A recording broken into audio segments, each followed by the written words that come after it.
Pagdalo ni DILG Secretary John Vic Remulla sa trillion peso march, umani ng pagbabatikos. Tinawag siyang kupal kasi kung may rally, nandun siya. Pero pag may baha at bagyo, di siya nakikita.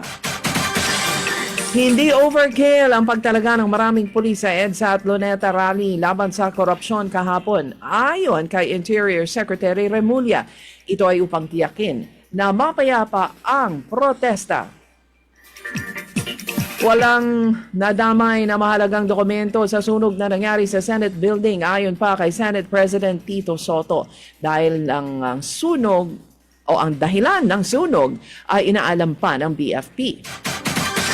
Bilang ng HIV cases sa bansa, nadagdagan ng 5,000 katao mula Hulyo hanggang Desyembre ayon sa Department of Health.